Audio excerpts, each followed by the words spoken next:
clouds parted over the Isles of Boreas. It was time to choose. The rebellion was in trouble. Ravens were scouting for the secret rebel base. They needed a game changer. Pieces of the Sky Ripper had surfaced. Reynardo knew that using it could go catastrophically wrong, but he was sure he could figure out how to use it safely. Also, a temple had risen out of empty desert.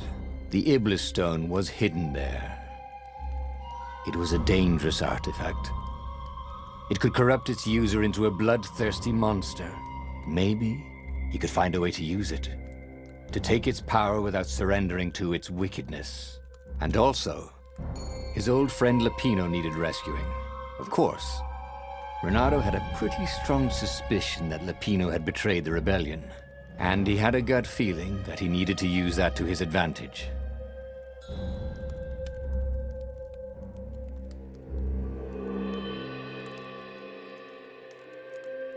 Reynardo finally realized that Lapino was a traitor to the cause, and maybe Reynardo could use that somehow.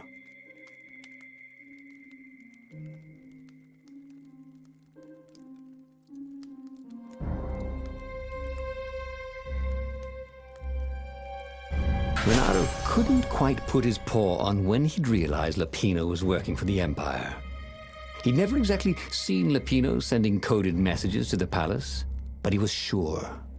The rabbit had been on too many disastrous missions where he was the only survivor, or where he accidentally missed getting on the boat that went down to the abyss in flames. If Reynardo could prevent Lapino from getting back to the fleet with all the intelligence he'd probably gathered, it might be worth the trip.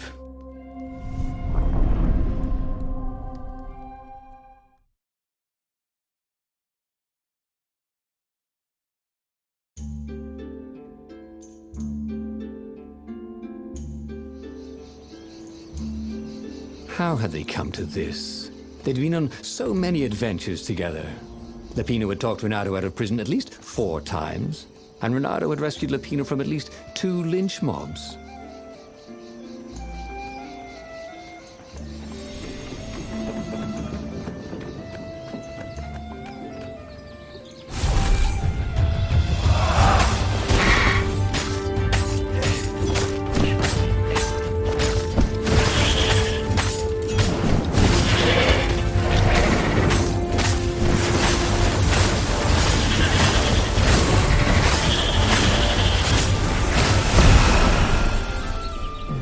Felt that the rabbit resented him. Lapino was hilarious because he was so down on himself and everyone else. But behind the laughs, he wasn't a happy camper.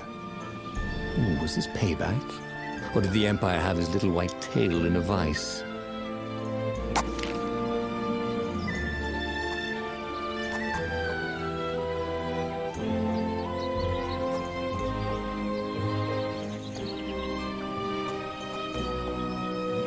This was way better than being able to shrink down to the size of an ant. What was that all about, anyway?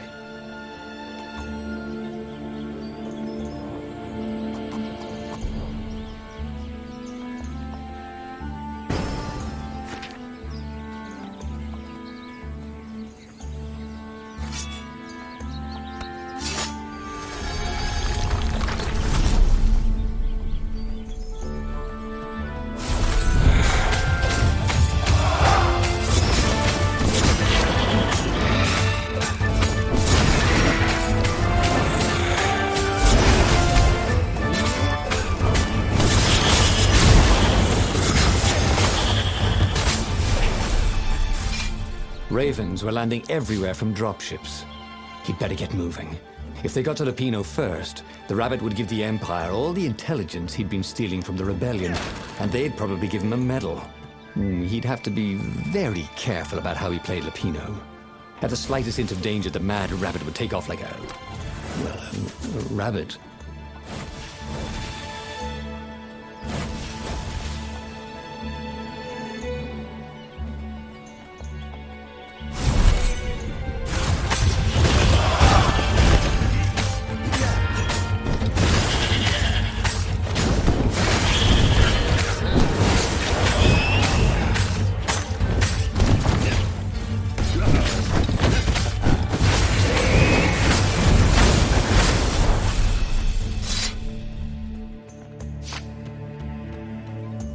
Lupino would betray him. The core was dangerous. Now, Reynardo had a fleeting idea that the two ideas went together somehow. And then it was gone again. Ah, damn ideas. They never stuck around when you needed them.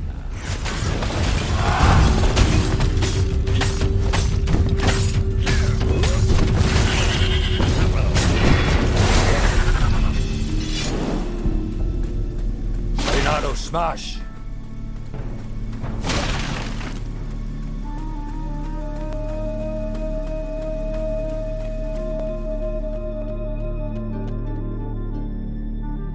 Bloody and exhausted, Reynardo finally reached Lupino. The rabbit was practicing shuffling his favorite deck. Now that he knew what the rabbit was, there were a few things about him that Reynardo didn't find so amusing anymore. You sent me an urgent message saying that you're in danger. Oh, I am. The ravens are coming. Now, I got a clever plan to kidnap Zenobia. Reynardo wanted to clap shackles on the rabbit and shout, "You're a traitor, and I'm not falling for it." But if there was one thing Reynardo was sure of, it was that the core of the Sky River was dangerous mostly to its user.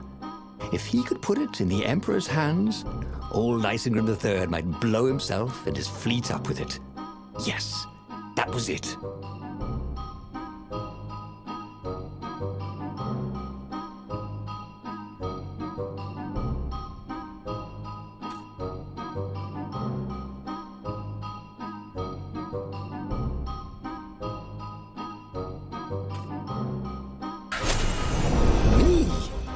Traitor? I'm hurt, said Lupino. Why ever would you say that? We found your code book, said Reynardo. They hadn't, but he hoped Lupino would blow his cover. You got me, said Lupino. And you know what? I don't regret a thing. It's always about you, isn't it? You're the pretty hero. You get the girl, you get the medal, and what do I get? Rabbit food. I thought you liked rabbit food. Go to hell, said Lupino. And he made a gesture, and 20 ravens came out of nowhere and stabbed Reynardo to death. He had tried something bold and paid the price for it. Bloody and exhausted, Reynardo finally reached Lupino. The rabbit was practicing shuffling his favorite deck. Now that he knew what the rabbit was, there were a few things about him that Reynardo didn't find so amusing anymore. You sent me an urgent message saying that you're in danger. Oh, I am. The ravens are coming. Now, I got a clever plan to kidnap Zenobia. Reynardo wanted to clap shackles on the rabbit and shout, "You're a traitor, and I'm not falling for it." But if there was one thing Reynardo was sure of, it was that the core of the Sky River was dangerous mostly to its user. If he could put it in the Emperor's hands, old Isengrim III might blow himself and his fleet up with it. Yes, that was it.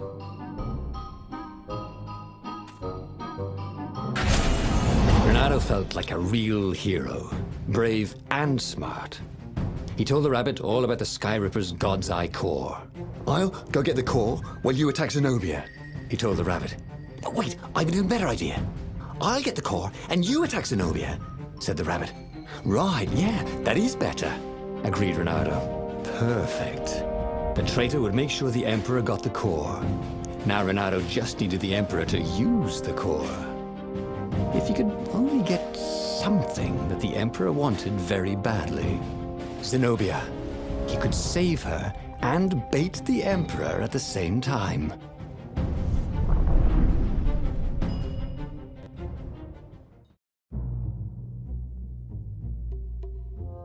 Right. Now, all Reynardo had to do was fight his way through Zenobia's invading troops, sneak onto her ship and into her bedroom, and kidnap her without any of her dozens of guards alerting her. Then, he would rely on her love for him to convince her how evil her father was, so she'd run away with him instead of going back to her father, who was going to blow himself up. It did sound a little risky. But Reynardo had a feeling it would work out somehow. It always did.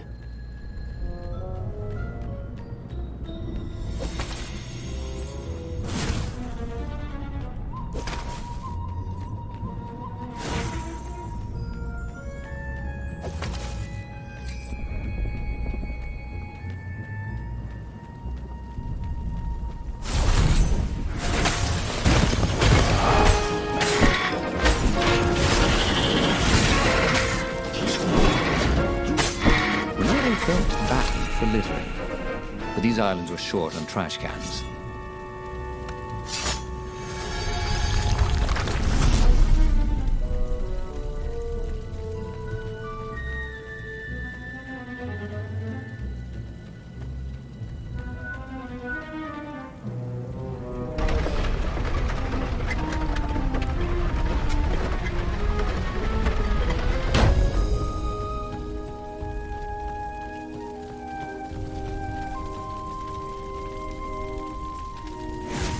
Gogglers. Reynardo hated gogglers. It was almost impossible to sneak past them. If one didn't spot you, another one would.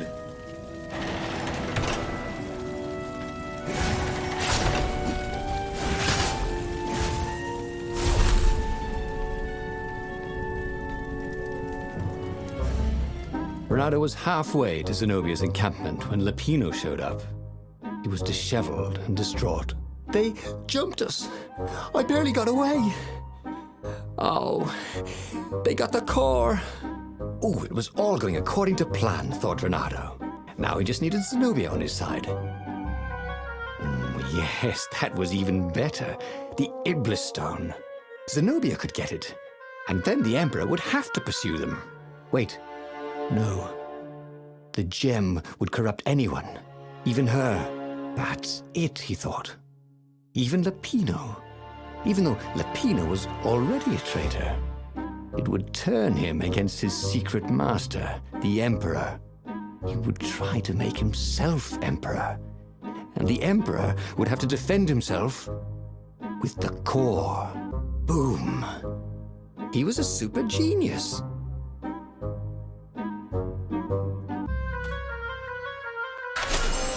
This is terrible, Reynardo told the rabbit. If only I had gone for the Iblis Stone. But now it's lost in enemy territory. He handed Lupino a map. It gives the bearer so much power. We can only hope the Emperor never finds it. What was that? Said Lupino. I think someone's following us. I didn't hear anything. Rabbit ears. You go on ahead. I'll check it out. And with that, Lupino hopped off with the map.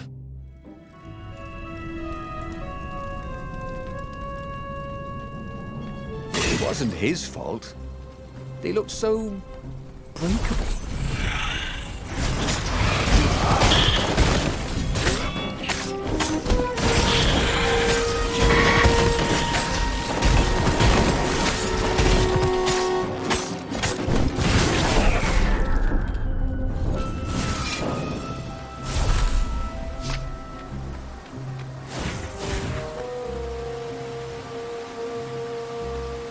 Reynardo slinked through Zenobia's ship, making no sound at all. She was curled up on her bed. He'd forgotten how beautiful she was, how sleek, how soft. He tapped her on the shoulder with his sword. She was made of smoke, and he noticed he had a very solid blade to his throat. Did you really think you could capture me? Heard a familiar voice. I just wanted to chat, said Reynardo. Did you ever wonder why the Emperor adopted you? He needs a sacrifice, someone who truly loves him, to make a bargain with the lost gods. That's a vicious lie. He wants to bring them back. That's crazy. Why would anyone? They could make him immortal, an eater of souls. And with that, her eyes widened. She understood. Reynardo told her how he had rescued a priest whose order had been massacred, how he had slept in a burnt village. At midnight, the Emperor's victims had come to him in his dreams to tell him of the hideous eldritch rituals they'd been sacrificed in. He could still see those kittens and puppies, their wide, sad eyes, their moist noses. You can't prove that. I've got a witness at the observatory.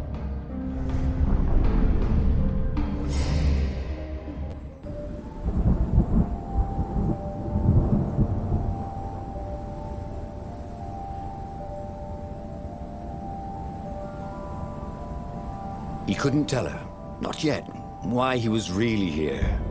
He didn't want her to be anywhere near the fleet when her father blew himself and Lupino up. So he told her about how the Emperor's obscene rituals had raised ancient artifacts out of the land. How he'd followed the appalling trail of the hideous horrors His Majesty had perpetrated for the sake of his own immortality. Any of this ring a bell? He said. He told me it was all lies. You've always known when I was lying. I always hated that about you, said Reynardo. The rebellion had started after atrocities that the Empire hushed up. Reynardo had rescued a priest whose order had been massacred for one book. He had slept in a burnt village. Dead kittens and puppies had come to tell him what the Emperor had done to them.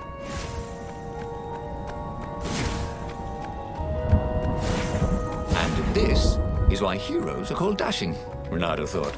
See? Dashing? Get it?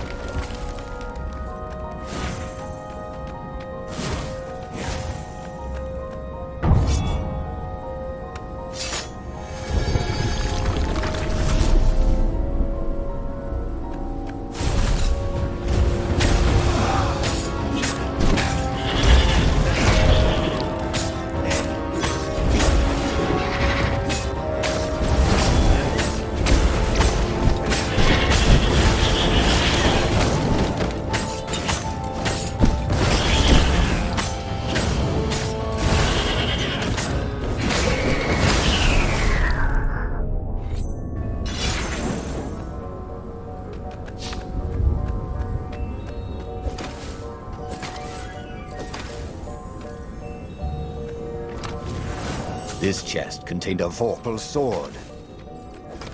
I'm just kidding. Don't you think I'd know if my father started practicing black magic? Why? Would you join in? No! I'd destroy his books and I'd... Oh, God. Okay, you're not completely wrong. They've resurrected one of his victims. Well, look, it's not exactly alive, but it can talk. A true witness, she said.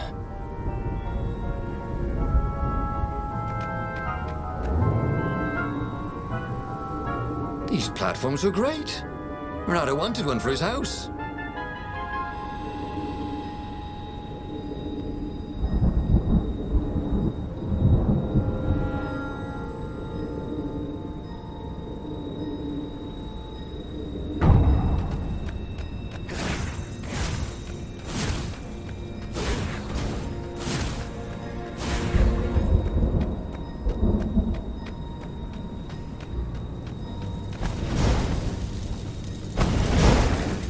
If he was a weapons engineer, Reynardo would make the cannonballs go much faster. And fire randomly, obviously.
The observatory was a burning hulk.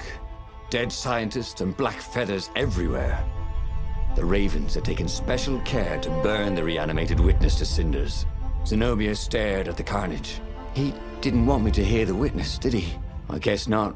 What's your plan? She asked. So, Reynardo explained his brilliant gambit. sending Lupino to get the Iblis Stone, become super powerful and corrupted, provoke the Emperor into using the core against him, thus blowing up both of them, and hopefully the fleet too. "Let me visit your council," she said, shaken. "I want to help." Could he really trust her?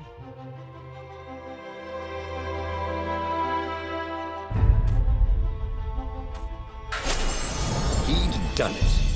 He'd made Zenobia see how evil her father really was. He wished she didn't feel this urge to join in the rebellion. After all, he'd taken care of the Emperor, right? Yeah, but she'd always been conscientious like that. She told him she had to go somewhere first. So Reynardo gave her the location of the secret base, and they agreed to meet in the ruins. He had a very good feeling about this.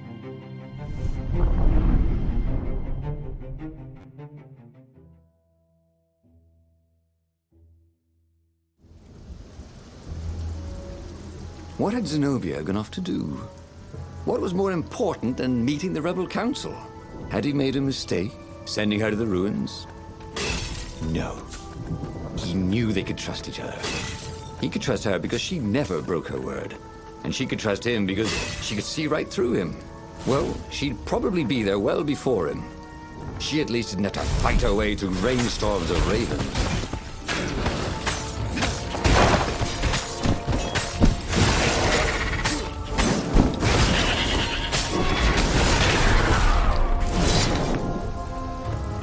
He missed her. Not Zenobia. Hypatia, the kid's mother. Reynardo had never thought he'd date a librarian.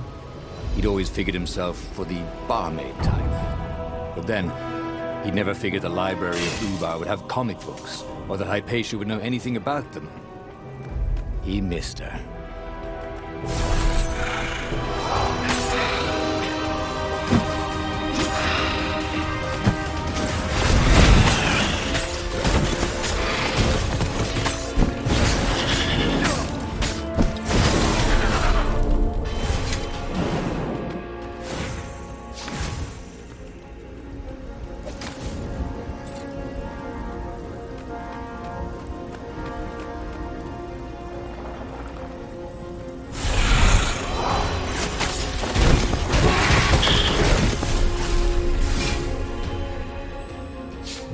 As he came around the bend, there was Lupino, unconscious on the side of the path. And Reynardo could smell a familiar, sweet, smoky scent. Who? Zenobia. It had to be. She never used a combat spell when she could use drowsy gas. That meant she had the Iblis Stone. What would it do to her? She hated her father now. She'd kill him for sure. The council wouldn't mind if she killed the Emperor, but murdering her father would destroy her. He had to get to whatever ledge she was on and talk her down from it. Reynardo hated gogglers, but it freaked him out to cut them.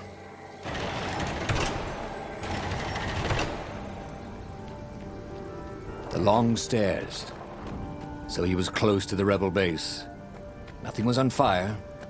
So far, so good.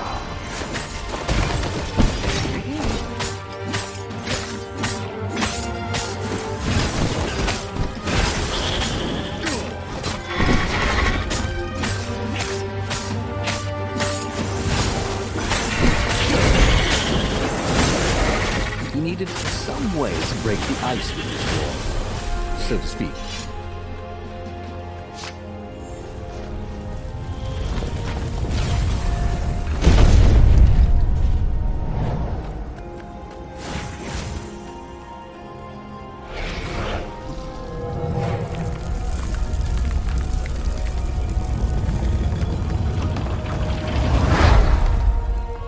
Everyone in the council chamber was dead. Zenobia stood shivering in the courtyard, drenched in blood. Why? He managed. They started arguing with me. I lost my temper and I wanted their blood. Well, not me. The stone did. Why did you take it from Lupino? I had a plan. You had a stupid plan, she said. I'm going to go kill my father now. No, you can't. You'll just take his place. You'll become worse than him. Get out of my way, or I'll kill you too.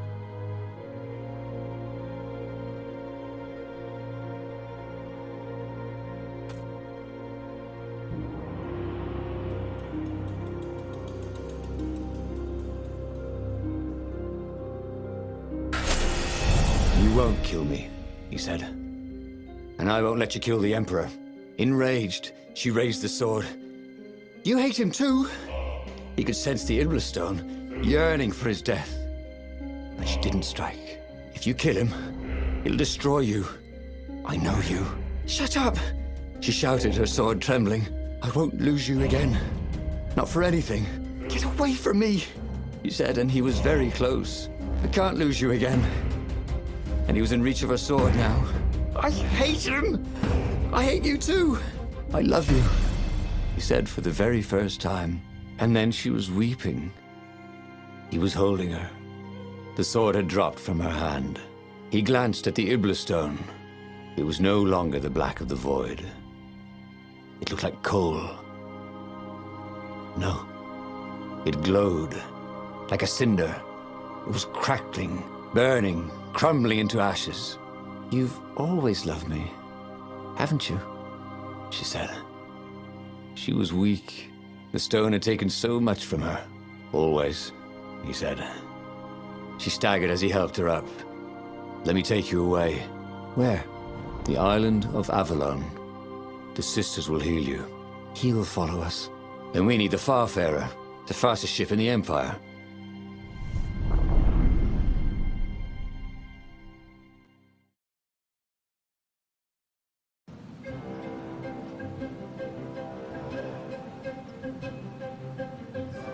The Empire had seized his ship. They'd have to take it back.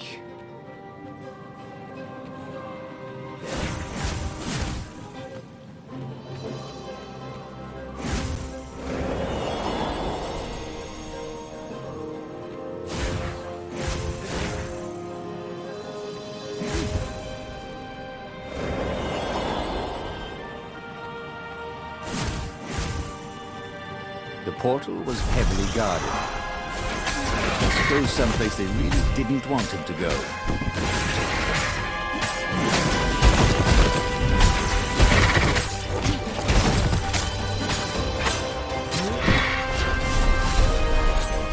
Zenobia was in no shape to fight. But he'd never fought so well. He wasn't fighting for money or loot or a cause. He was fighting for her. For them. His sword danced, his feet flew, and the ravens recoiled from his ferocity.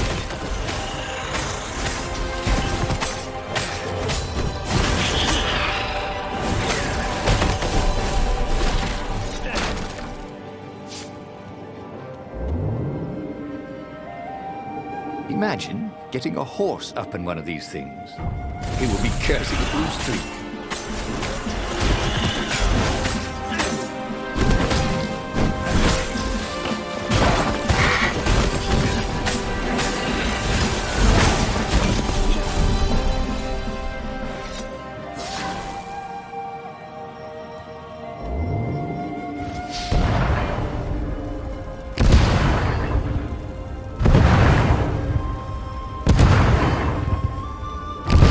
There it was, his beautiful skycraft, the Farfarer. They would fare very far indeed, beyond the Empire, beyond the reach of the Empire, to the mystical island of Avalon. He didn't know exactly where it was, but he knew he could find it. And they would find peace there. "Second star on the right, and straight on till morning," laughed Zenobia. And they laughed together for the first time in a long time.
there was an engraving. Maximum capacity, 130 people.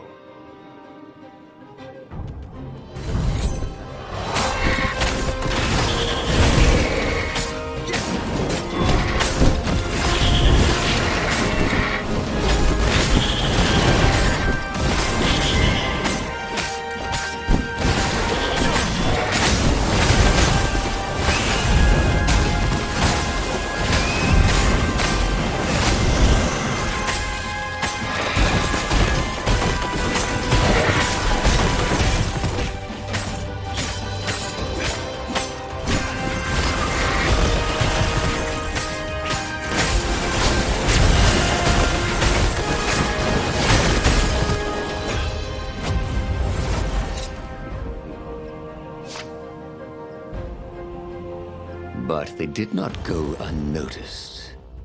Scout ships lifted off, and the long lance of the Imperial flagship. Reynardo turned downwind to gain speed. The Raven ships could pursue, but they couldn't close. The Far Speaker croaked, "Return her and live!"